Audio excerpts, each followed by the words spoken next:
और भी लॉज हैं। इस स्पेशल लॉ को बनाने का मकसद क्या क्या था?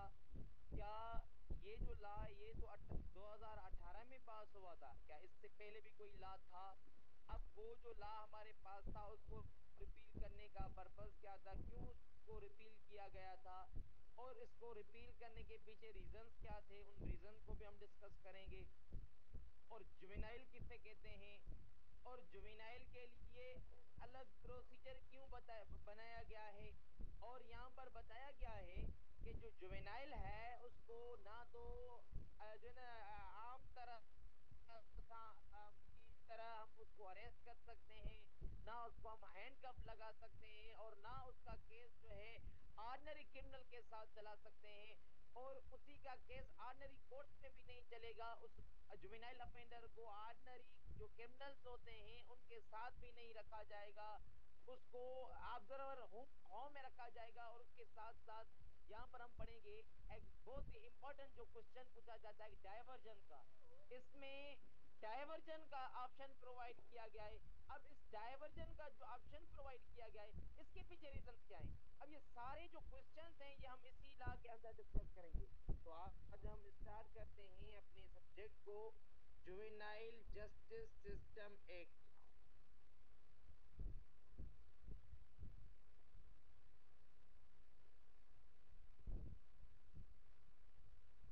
जुवेनाइल जस्टिस सिस्टम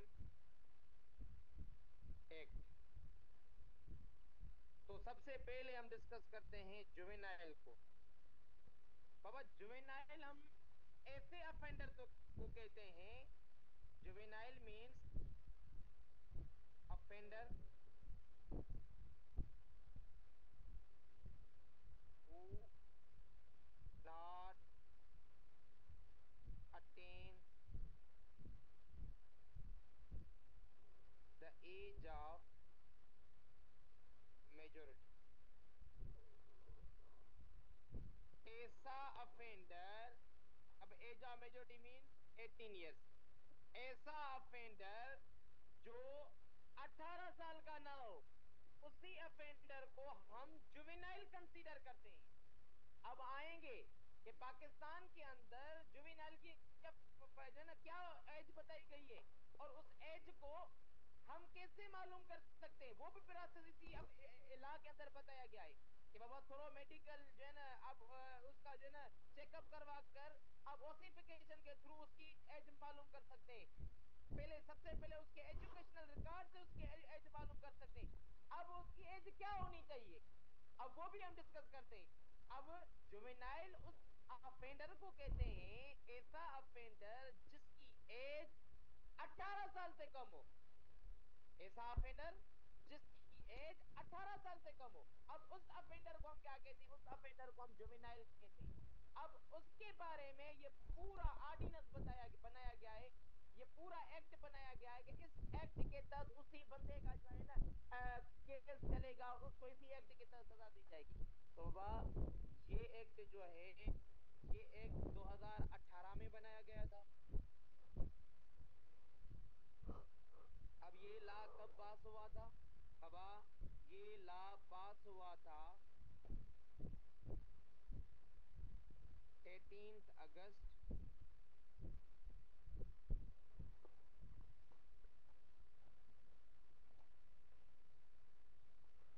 18 सॉरी 18 अगस्त नहीं, और 18 मई,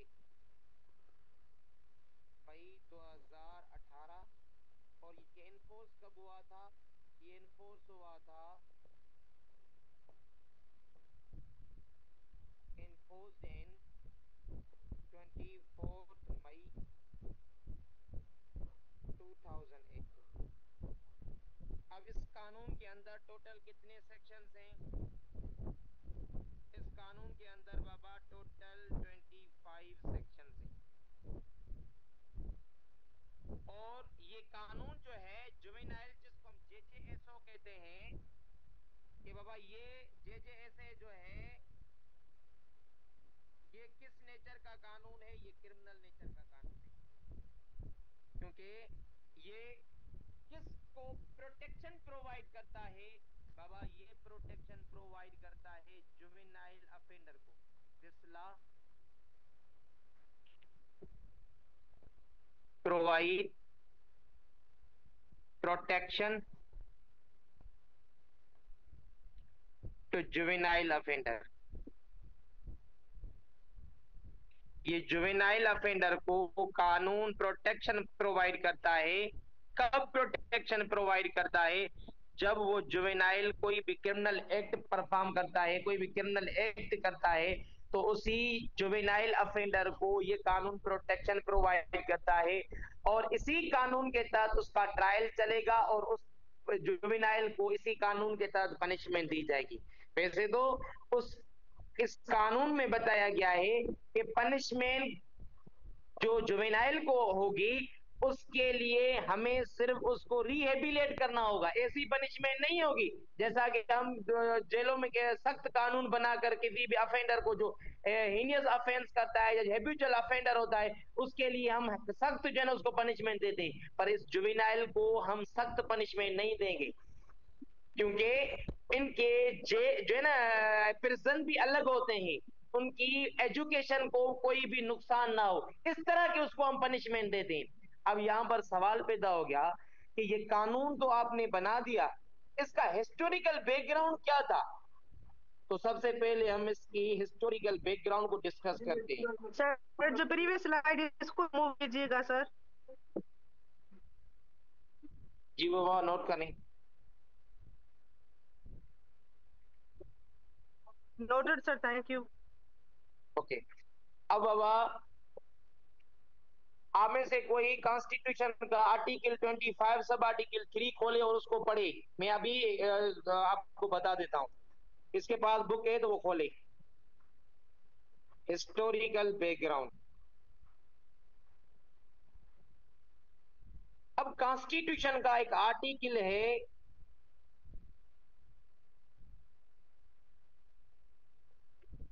आर्टिकल 25 सब आर्टिकल 3। वैसे 25 आर्टिकल जो है वो हमें बताता है इक्वलिटी ऑफ सिटीजन। सारे सिटीजन जो हैं कानून की नजर में बराबर हैं, पर इसका सब आर्टिकल 3 जो है वो हमें बताता है कि आप बच्चों के लिए कुछ स्पेशल कवानीन स्पेशल प्रोविजन बना सकते हैं। वैसे तो कानून सबके लिए बराबर है, पर बच्चे और औरतों के लिए आप स्पेशल जो है ना प्रोसीजर बना सकते हैं, स्पेशल कानून बना सकते हैं। अब किसके पास कॉन्स्टिट्यूशन का बुक है पीडीएफ में? जी जी जी सर। क्या लिखा है? PDF sir. जी जी पढ़े। सर सर लिखा हुआ है, nothing in this article shall prevent the state from making any special provision for the protection of women and children। Very good. तो यहां पर क्या लिखा हुआ है कि हम बच्चों के लिए यानी पार्लियामेंट, अब मैं इसकी एक्सप्लेनेशन लिख रहा हूं, वो सेम वर्ड्स नहीं लिख रहा, इसकी एक्सप्लेनेशन लिख रहा हूं। Parliament can make special provisions for the protection of child. यानी बच्चों के लिए पार्लियामेंट कुछ खास प्रोविजन, कुछ खास कवानीन बना सकती है। फिर हम आते हैं आर्टिकल 35। बाबा ये पूरी हिस्ट्री को हम जो है ना यहाँ पर डिस्कस कर रहे हैं कि इसमें इसके अंदर क्या बना बताया गया है। कॉन्स्टिट्यूशन हमारा बना है 1973 में। अब कॉन्स्टिट्यूशन का आर्टिकल 25 सब आर्टिकल में ये लिखा था कि आपको बच्चों की प्रोटेक्शन के लिए और वुमेन की प्रोटेक्शन के लिए एक अलग प्रोविजन आप बना सकते हैं। फिर आर्टिकल 35 जो है प्रिंसिपल पॉलिसी का, वो हमें बताता है कि state shall protect the right of children. State shall protect the right of children. अब स्टेट की जिम्मेदारी है कि बच्चों के जो राइट्स है उनको प्रोटेक्ट करेगी। 1973 में हमारे पास कॉन्स्टिट्यूशन बना, तब तक हमारे पास कोई भी स्पेशल लॉ बनाने की गवर्नमेंट ने जहमत नहीं की। फिर यूनाइटेड नेशन एक कन्वेंशन पास होता है, UNCRC। अब ये कन्वेंशन कब बनता है? ये कन्वेंशन बनता है 1990 में। अब यूएनसीआरसी हम किसे कहते हैं? यूएनसीआरसी हम कहते हैं यूनाइटेड नेशन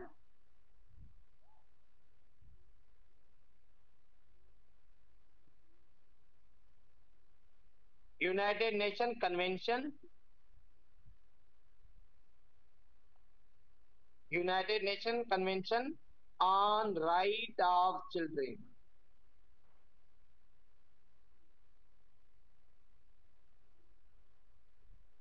तो पाकिस्तान भी इसका सिग्नेचरी था। पाकिस्तान जो है वो इसका क्या था बाबा? सिग्नेचरी था। अब आपको पता होता है कि जब भी हम यूनाइटेड नेशन का कोई कन्वेंशन बनता है तो हमें पाकिस्तान के किसी भी लॉ को या तो अमेंड करना पड़ता है या तो कोई स्पेशल कानून बनाना पड़ता है।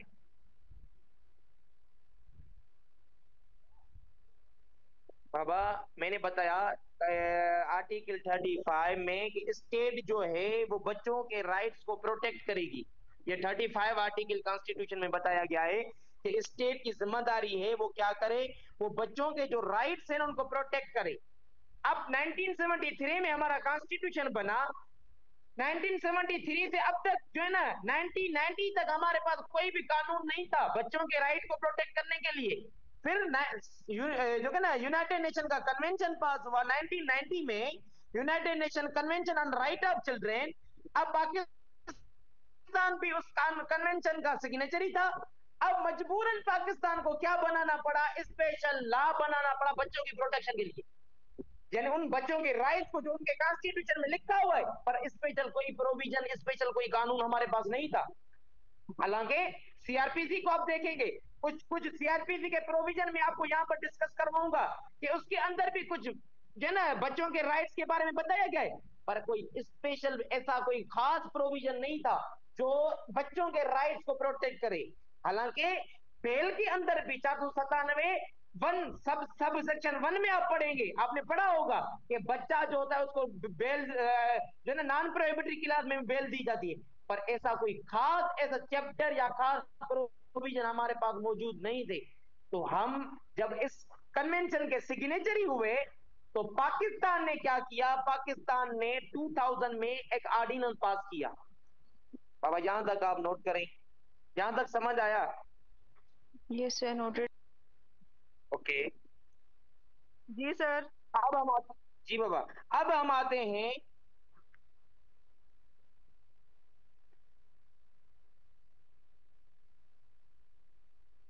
बाबा फर्स्ट स्लाइड में हमने सिर्फ जुवेनाइल के बारे में पढ़ा कि जुवेनाइल एक्ट जो है वो कब पास हुआ था? 2018 में पास हुआ था। और 2018 में ये 18 मई और 2018, और इनफोर्स कब हुआ था?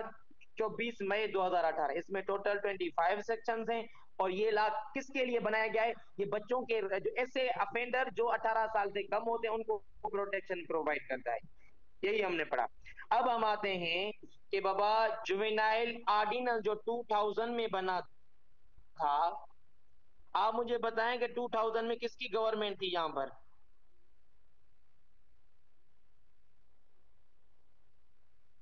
हाँ बाबा, कोई बताएगा मुझे?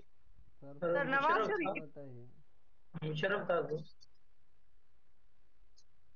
बाबा उस वक्त मुशर्रफ था। आपने पीसीओ पढ़ा था, वो भी 2000 में हमारे ऊपर नाफिज किया गया था। तो ये जुवेनाइल ऑर्डिनेंस मुशर्रफ ने पास किया था, जनरल परवेज मुशर्रफ।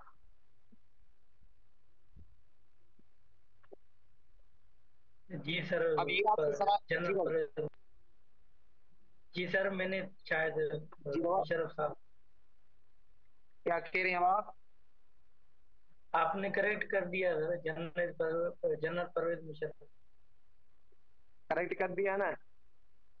तो बाबा वही तो नाम है ना, जनरल परवेज मुशर्रफ। ठीक है।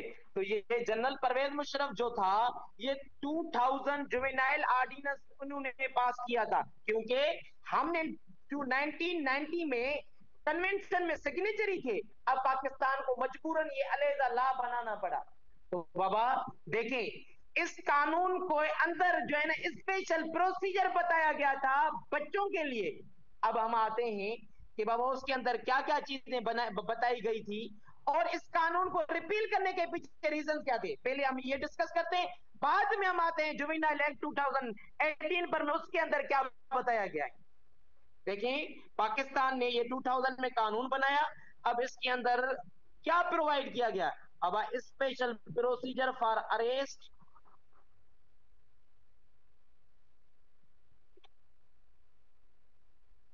स्पेशल प्रोसीजर फॉर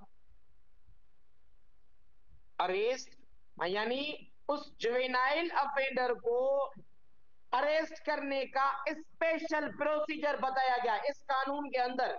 उसके बाद ट्रायल का एंड पनिशमेंट ऑफ जुवेनाइल, और उस जुवेनाइल को पनिशमेंट का तरीकेकार जो है इस कानून के अंदर बताया गया था। उसके बाद प्रोहिबिशन ऑफ डेथ पेनल्टी, इस कानून के अंदर ये प्रोहिबिट किया गया था कि बाबा डेथ पेनल्टी जो है जुवेनाइल के ऊपर आप इंपोज नहीं कर सकते। अब देखें, 302 में आपने मर्डर की पनिशमेंट पड़ी होगी, वहां पर क्या लिखा हुआ है बाबा? 25 ईयर जो है ना के साथ punishment 25 year imprisonment, life imprisonment, या उसके साथ साथ उसके ऊपर जो है ना डेथ पेनल्टी की पनिशमेंट भी हो सकती है। पर यहां पर प्रोहिबिट किया गया 2000 वाले ऑर्डिनेंस में कि जो जुवेनाइल अफेंडर होगा उसके ऊपर डेथ पेनल्टी की सजा जो है वो आप इंपोज नहीं कर सकते। उसके बाद मेन ये जो चेंजिंग आई थी ये ऑर्डिनेंस आने के बाद, इस्टेब्लिशमेंट ऑफ जुवेनाइल कोर्ट्स,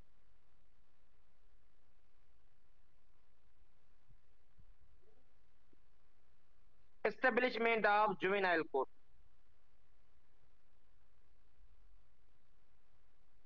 यानी 2000 में ये अहम जो है ना पाकिस्तान के अंदर ये चेंजिंग आई थी कि यहां पर जुवेनाइल कोर्ट्स को इस्टेब्लिश किया गया था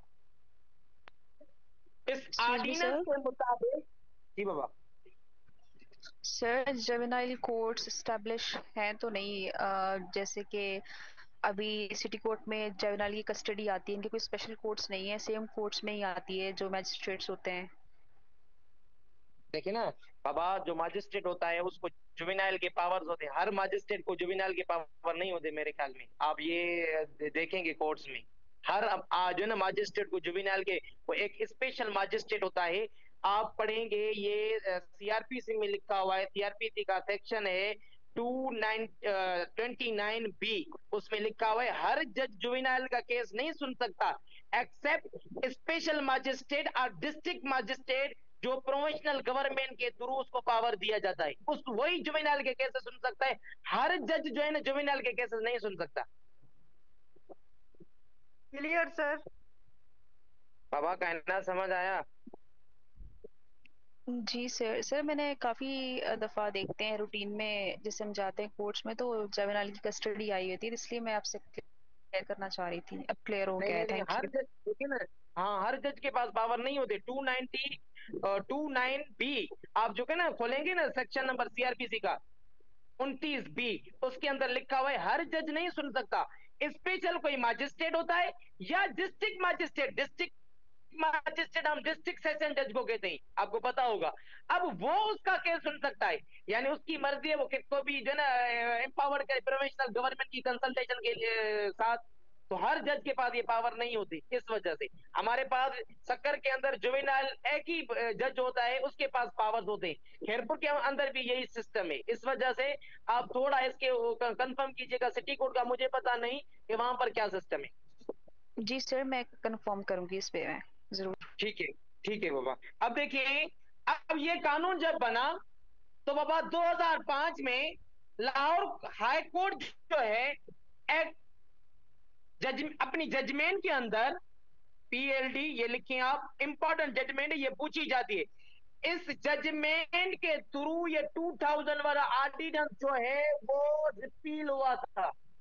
बहुत ही इंपॉर्टेंट जजमेंट है हाई कोर्ट जो है ना, लाहौर हाई कोर्ट की, PLD 2005 Lahore high court, page 15।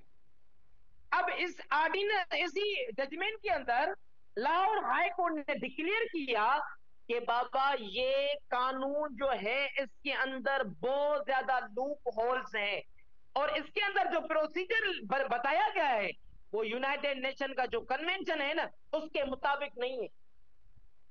तो अब पार्लियामेंट को नया कानून बनाना चाहिए, या तो इस कानून को अमेंड करें या नया कोई कानून बनाए। तो बाबा इसके लाहौर हाई कोर्ट की जजमेंट के थ्रू जो चीफ जस्टिस ने जब पार्लियामेंट को लिखा तो पार्लियामेंट ने उसके ऊपर एक हमारे पास नया कानून बनाया जो अभी तक हमारे पास एप्लीकेबल है, जुवेनाइल जस्टिस सिस्टम एक्ट 2018। यानी इस जजमेंट के अंदर लाहौर हाई कोर्ट ने क्या डिक्लेयर किया, there were Lahore High Court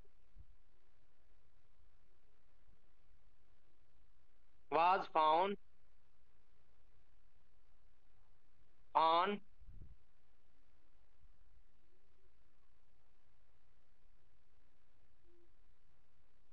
many loopholes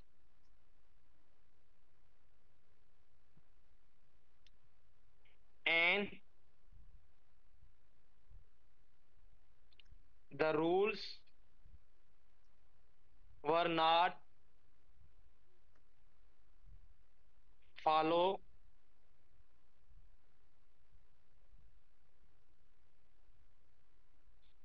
properly। और जो रूल यूनाइटेड नेशन कन्वेंशन में के अंदर लिखे हुए हैं ये प्रॉपरली इसको फॉलो नहीं कर रहे। तो इस वजह से इस जजमेंट के अंदर चीफ जस्टिस ने लिखा था कि Pakistan needed new law as per standards of United Nation convention. Pakistan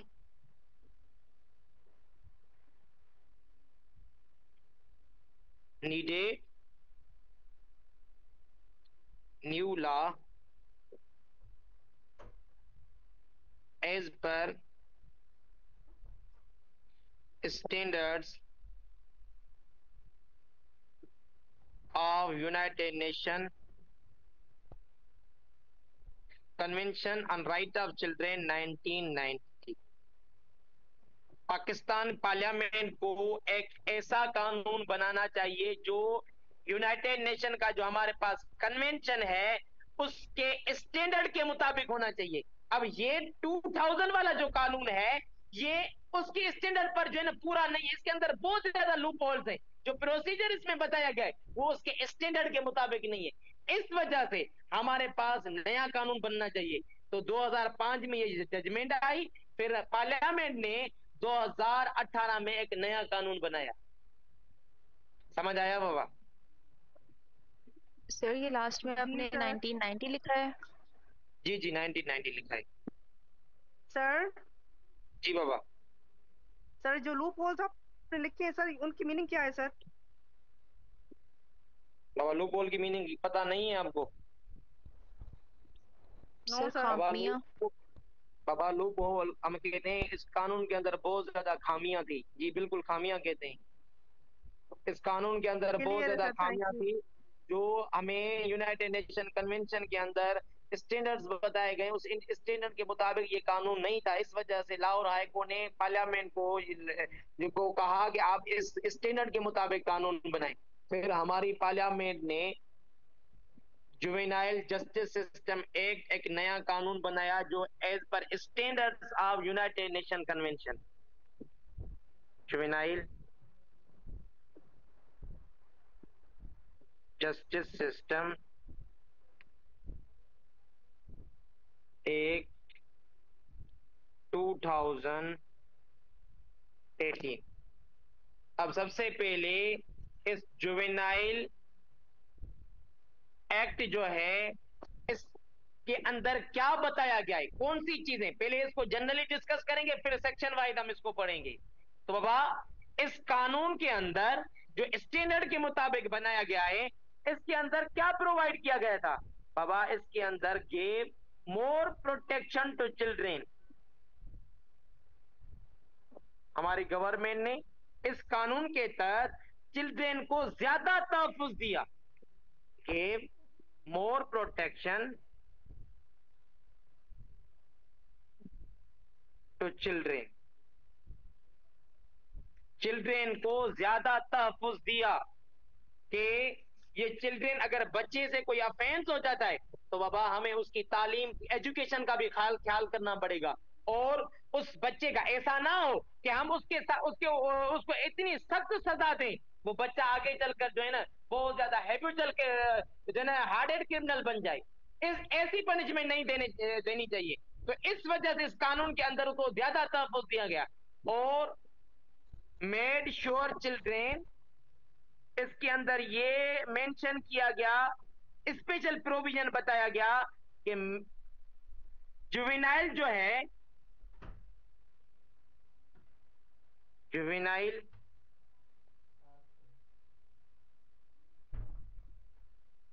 not kept with adult criminals. अब आप मुझे बताएं इसके पीछे रीजन क्या है?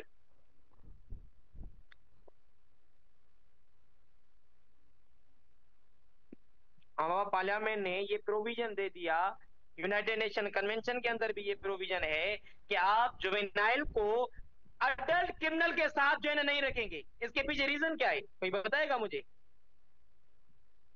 सर इन जे हिकिड़ी वॾी रीज़न आहे, सभ खां पहिरियां त वॾी रीज़न इहा आहे त ज़ाहिर आहे एडल्ट क्रिमिनल जेके हूंदा आहिनि उन्हनि में ज़ाहिर आहे हार्ड एंड ऑफेंडर बि थी था सघनि। अगरि जुवेनाइल अगरि उन्हनि खां गॾु रहियो त थी सघे उहो बि हार्ड एंड क्रिमिनल थी वञे। ऐं ॿी ॻाल्हि इहा त वॾे में वॾा हरासमेंट जा चांसिस बि थींदा आहिनि। कई सारा अहिड़ा वाकिया थिया आहिनि जेल जे अंदरि हरासमेंट जे जेको आहे रिपोर्ट थी आहिनि। वेरी गुड बाबा, शाबाश। ये बिल्कुल यही जो है ना इसके पीछे रीजंस हैं कि बाबा अगर वो उन क्रिमिनल के साथ रहेगा जो हैबिचुअल ऑफेंडर, आदतन मुजरिम है, तो बाबा ये बंदा भी क्या पता, हमें खदशा हो सकता है कि ये बंदा आगे चलकर उनकी सोबत में रहकर हार्डेड क्रिमिनल बन जाए। इस वजह से इस कानून के अंदर ये प्रोहिबिट किया गया कि आप जो है ना जुवेनाइल ऑफेंडर को अडल्ट क्रिमिनल के साथ नहीं रखेंगे, उसको सेपरेट रखेंगे। इस वजह से हमारे पास सेपरेट प्रिजन बनाए गए थे, जुवेनाइल जेल जिसे कहते हैं हम। तो बाबा कभी कभार ऐसा होता है वो जुवेनाइल होता ही सेपरेट है, कभी कभार ऐसा होता है उसी जेल के अंदर होता है पर थोड़ा सेपरेट होता है। यानी जुवेनाइल के लिए हमने सेपरेट प्रिजन बनाई और सेपरेट मजिस्ट्रेट को जो है ना स्पेशल पावर दिया कि आपके पास जुवेनाइल ऑफेंडर के केसेस। और उसके बाद इसी कानून के अंदर हमें बहुत ही इंपॉर्टेंट जो प्रोसीजर दिया गया, provide diversion process. Diversion process, अब डाइवर्जन किसे कहते हैं बाबा? जुवेनाइल जस्टिस कमेटी बनाई जाती है, वो आगे चलकर हम पढ़ेंगे। तो इस जो डाइवर्जन प्रोसेस को हम क्या कह सकते हैं? अल्टरनेटिव टू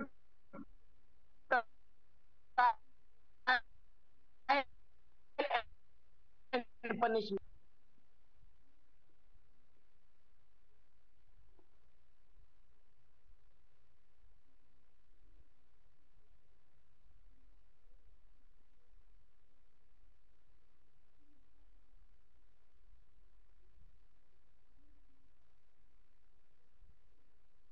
अब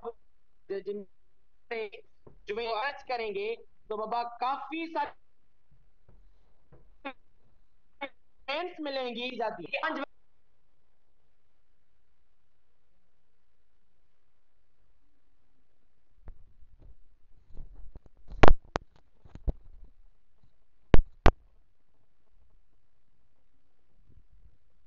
डेली जो है ना प्रेजेंट लगाएंगे इसको, और महाना जो रिपोर्ट होगी वो आप हमारे पास लेके आएंगे।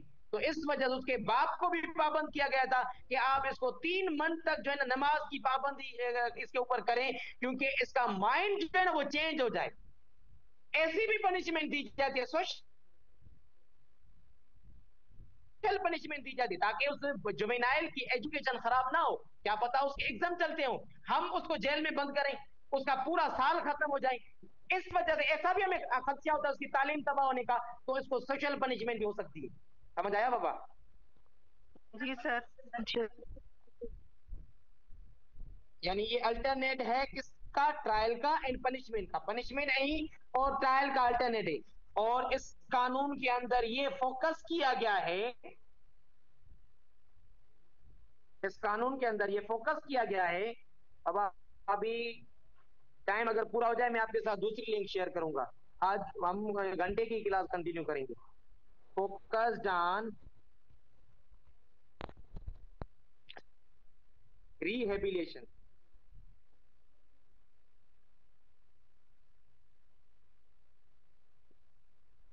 बाबा अगर हम किसी भी ऑर्डनरी जो क्रिमिनल होता है उसको अगर पनिशमेंट देते हैं, वहां पर हमारा क्या मकसद होता है? हाँ बाबा मुझे बताएं। अगर ऑर्डनरी को क्रिमिनल होता है उसको जो हम पनिशमेंट देते हैं, वहां पर हमारा क्या मकसद होता है? सर बताएं। रिहेबिलिटेशन असांजे जेको मक़सदु हूंदो आहे रिहेबिलिटेशन ऑफेंडर खे ॿीहर ई सोसाइटी जो मुअज़्ज़िज़ शख़्स करे ॿीहर वापसि कयो। अक्सर पर अगर जेलनि ते इहो जी अक्सर जी जेलनि ते इहो लिखियलु हूंदो आहे रिहेबिलिटेशन सेंटर। जी जी, देखिए अगर कोई ऐसा ऐसा ऑफेंडर है जो हीनियस ऑफेंडर है या हैबिचुअल ऑफेंडर है, अब उसको उसको भी रिहेबिलिटेट करेंगे हम। सर रिहेबिलिटेशन करने की कोशिश तो करेंगे, लेकिन ये कि उसके बैकग्राउंड में भी जा सकते हैं कि अगर ये हैबिचुअल ऑफेंडर हो गया है तो इसकी पीछे रीजन क्या है। यानी उसको हम यहाँ पर हमें ऑप्शन है ना, उसकी सजा को हम सख्त कर सकते हैं। जी जी बिल्कुल होती है सर ऑफेंडर पर की। ये जुवेनाइल जो है ना, इसकी सजा हम सख्त नहीं कर सकते। मैंने आपको पहले ही बताया कि जुवेनाइल को सिर्फ रिहेबिलिटेट करना है। हम उसको सोशल पनिशमेंट भी दे सकते हैं, जरूरी नहीं है उसको प्रिजन में रखें आप। उसकी सोशल पनिशमेंट भी, सिर्फ हमारा मकसद है कि बाबा बच्चे का जो जो माइंड होता है ना, आप भी सुनते होंगे कि बच्चे का जहन जो कच्चा जहन होता है, अब उस कच्चे जहन को हमें तब्दील करना है। बस मकसद हमारा यही है। अगर इनसे अफेंस हुआ है तो बाबा इसको इस तरह जो है ना इसको चेंज करना है कि ये बच्चा आगे चलकर ऐसी जो है ना चीजों में इन्वॉल्व हो जाए। तो आपको पता होगा कि उस बच्चे को कोई जो है ना वहां पर काम सिखाएं, उसको एजुकेशन प्रोवाइड करें। अब उस बच्चे का जो है ना माइंड चेंज हो जाएगा और वो बच्चा दोबारा अफेंस करने की कोशिश नहीं करेगा। इस वजह से इस कानून के अंदर इस चीज पर जो है ना फोकस किया गया कि हमें बच्चों को रिहेबिलिटेट करना है। अगर उनसे ऑफेंस हो जाता है, क्या पता गलती से हो गया हो, तो इस वजह से इस कानून के अंदर पूरा जो है ना प्रोसीजर 2000 वाले को चेंज करके एक नया प्रोसीजर इस कानून के अंदर जो है ना इम्पोज किया गया है। समझ आया बाबा?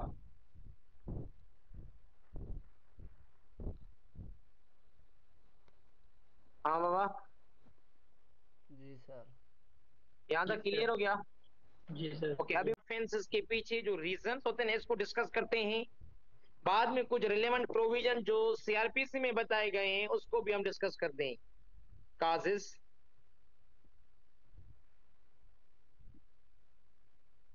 Of juvenile offences.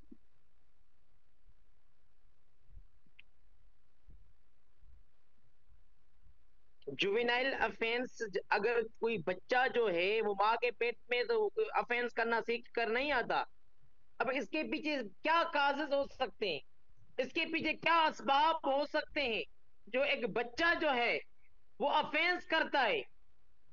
क्योंकि बाबा आपको ये पता होगा कि अगर एक बच्चा जो होता है उसको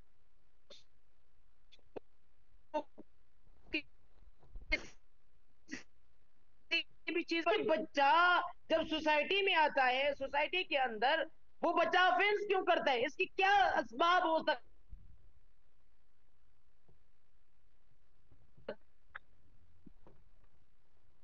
हाँ बाबा।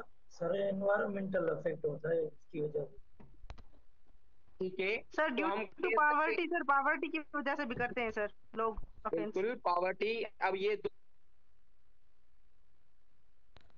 दो इसके जो है ना काजिज हो गए। और अब देखें, ये बहुत ही इंपॉर्टेंट क्वेश्चन है, ये एग्जाम में पूछा जाता है। तो देखें, ये इसका पहला रीजन है जो जुबैर ने बताया कि बेड फैमिली इन्वायरमेंट।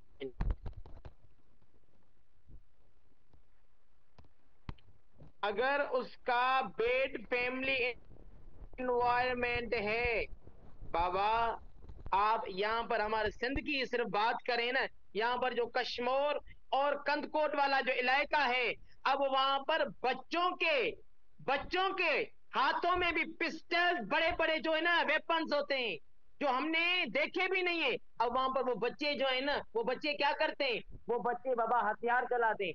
अब बाबा आगे चलकर जब वो बच्चे होंगे, तो बाबा वो क्या डकैत बनेंगे या जो है ना कोई पीएचडी स्कॉलर बनेंगे? हाँ बाबा बताएं मुझे। सर डकैत बनेंगे सर। तो यही वजह होती है कि अगर उनकी बैड फैमिली इन्वायरमेंट है, अब वो बच्चा जब वहां अपनी फैमिली से जो कुछ सीखता है, अब बड़ा होकर भी वही काम करेगा। तो बाबा इस वजह से वहां पर जो जो बच्चे होते हैं ना, आगे चलकर उनकी एनिमिटीज हो जाती है, उनके ऊपर 10-10, 12-12, 100 100 केसेस होते हैं। अब ये क्या वजूहत होती है? ये बैड फैमिली इन्वायरमेंट का जो है ना बड़ा असर होता है उस बच्चे के ऊपर। और उसके बाद जो गजल ने बताया कि सर पावर्टी के, अगर गुर्बत जो होती है इस वजह से भी, अब हमारे हमारे साथ तो जुल्म यही होता है ना कि हमसे पूरी टैक्स ली जाती है, पर यहां पर हमारे सोसाइटी में ये नहीं देखा जाता कि कोई ऐसी भी फैमिली होगी जिसके पास कुछ नहीं होगा।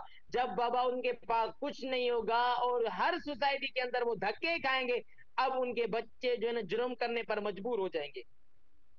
आपने कई सारे सोशल मीडिया पर वीडियोस देखे होंगे, वहां पर अपने जो है ना माँ की दवा की खातर कोई बंदा चोरी करता है, उनकी जो है ना भूख की वजह से वो कोई बंदा चोरी करता है। अब ये भी बहुत बड़ा सबब होता है सोसाइटी के अंदर जो जुवेनाइल अफेन करने पर मजबूर हो जाता है।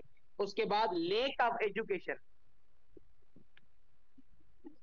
सर एक पॉइंट और मैं ऐड करना चाहूंगी कि जैसे हम सिग्नल्स पे देखते हैं, अब मेजॉरिटी जो है बच्चे, हालांकि जैसे हमारे गवर्नमेंट स्कूलिंग सिस्टम भी है, वहाँ गवर्नमेंट में पढ़ सकते हैं बच्चे वो, लेकिन उनके पेरेंट्स, उनकी फैमिलीज क्या करती हैं कि उन्हें भीख मांगने में मजबूर करती हैं। लाइक जैसे वो खुद करते हैं, वो सेम ही अपने सेम ट्रैक पे अपने बच्चों को ले आते हैं कि आप भी डेली डेली जाएं सिग्नल्स पे, वहाँ जो भी आ रहे हैं लोग उनसे आप भीख मांगें।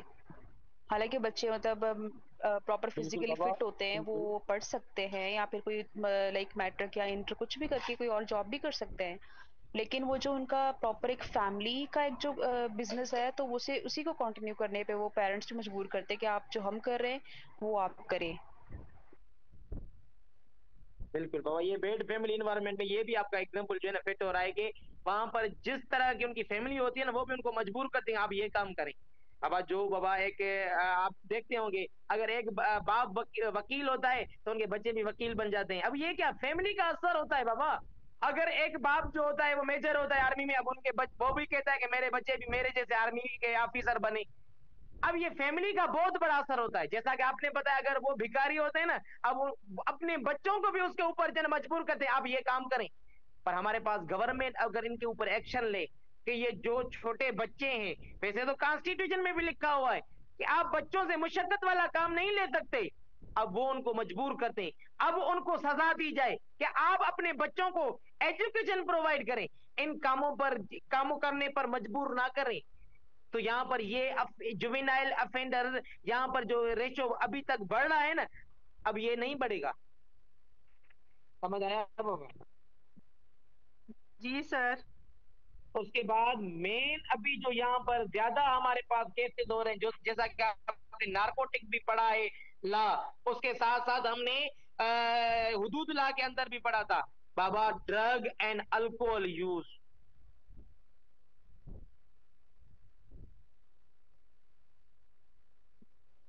बाबा अगर वो बच्चे बुरी सोबत में आ जाते हैं, पहले सिगरेट पीते हैं, सिगरेट पीने के बाद चर्च पीते हैं, चर्च के बाद अफीम पीते हैं, अफीम के बाद वो आइस पर जो है ना आइस के नशे पर आ जाते हैं।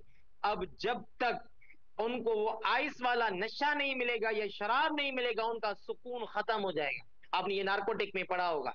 तो बाबा ये वैसे तो घर वाले उनको नशे के लिए पैसे नहीं देंगे, अब ये किसी भी ऑफेंस करने पर मजबूर हो जाएंगे, ताकि वो उनकी जो सुकून वाली कैफियत उनको मिलनी चाहिए, जो उनका माइंड ब्रेन जिस चीज के ऊपर आदी हो गए, अब वो चीज उनको मिलनी चाहिए। इस वजह ये भी एक बड़ा सबब है जिसकी वजह से जो है ना जुवेनाइल ऑफेंडर का रेशियो बढ़ रहा है। और मेन अभी ये भी ज्यादा हो रहा है अभी हमारे पास बाबा, मीडिया इन्फ्लुएंस। ये पहले होता था हमारे गांव के अंदर, अब ये जो है ना ये अर्बन एरिया के अंदर ये बढ़ रहा है। कैसे? मीडिया का इन्फ्लुएंस कैसे है बाबा? अगर वो वायलेंट मूवीज देखते हैं बाबा, हमारे बच्चों सिंधी में असां वटि जेके ड्रामा हलंदा हुया, जेके असद कुरैशी वारनि जा, हाणे अगरि असांजा ॿार उहे ॾिसी करे ॿिए ॾींहुं वरी जेको आहे रस्ते में उन्हनि वारी एक्टिंग कंदा हूंदा, यानी हाणे ॿार खे त ख़बर न आहे त बाबा ही जेकी एक्टिंग आहे हिकिड़ो असांखे खाको था ॾेखारनि, पर वहां पर वो उन जैसी एक्टिंग करना चाहते हैं। अब ये भी एक बड़ा इन्फ्लुएंस होता है। अगर कोई ऐसा बच्चा है वो सारा दिन इन मूवीज में को देखता रहे, अब वो भी उनके दिमाग में यही चलता आएगा कि मैं भी ऐसा एक्ट करूं। या ऐसी गेम्स होती हैं, अभी आपने पढ़ा होगा जो पबजी हमारे पास गेम आई थी। अब बाबा ये अगर इन इसकी आदत पड़ रही थी, अगर माँ अपने बच्चे को रोक रही थी, तो वो बच्चा क्या कर रहा था? ज्यादा केसेस, 3-4 केसेस मेरी नजर से भी गुजरे थे कि वहां पर वो क्या कर रहे थे, वो बाबा उस बच्चा जो था, अगर माँ उनको रोक रही थी, उस माँ के ऊपर उन्हें छुरी मारी, या उस माँ को जो है ना कोई धक्का दिया, धक्का देने की वजह से गिर कर वो जो है ना उसको ब्रेन में जो है ना कोई चोट लगी, चोट लगने की वजह से माँ मर गई, या माँ को हार्ट काल हुआ।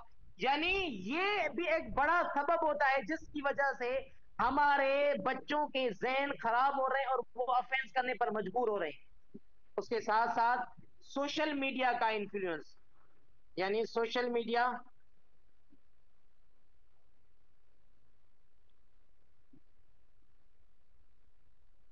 कैन अफेक्ट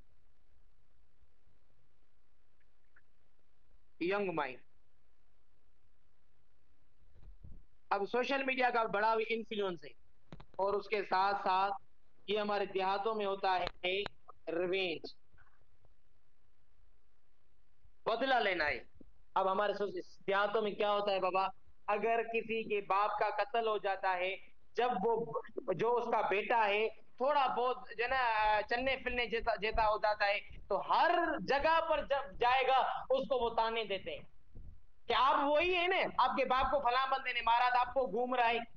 अब वो अपनी जिंदगी बसर कर रहा है, सही तरीके से जिंदगी गुजारा, किसी ने भी उसको कुछ नहीं कहा। अब वो बातों सुनकर वो बंदा गैरत में आ जाता है, प्रोवोक हो जाता है। अब उसकी वजह से अपना बदला लेने की वजह से वो बच्चा जो है ना वो जुर्म करता है। ये सारे असबाब हैं जिनकी वजह से हमारे पास जुवेनाइल केसेस जो है ना उनका रेशियो जो है ना वो बहुत ज्यादा बढ़ रहा है। अब टिकटॉक भी इसमें आया गया मीडिया इन्फ्लुएंस में। समझ आया बाबा? जी सर। क्लियर हो गया यहाँ तक? जी जी सर। कोई सवाल यहाँ तक? अभी मैं कुछ रिलेवेंट प्रोविजन क्रिमिनल लॉ के बता देता हूँ, आप जो है ना वो पढ़कर आएंगे फिर अगले क्लास में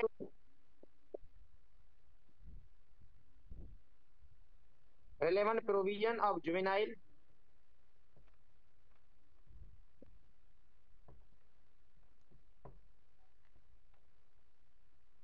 in CRPC एनपीपीसी। अब आपका सीआरपीसी पढ़ा हुआ है, हम रिलेट करके पढ़ेंगे। ठीक है, तो देखें एक प्रोविजन है सीआरपीसी का सेक्शन 29B, दूसरा है सेक्शन 399, तीसरा सेक्शन है 497 सब सेक्शन 1। अब ये आप पढ़कर आएंगे।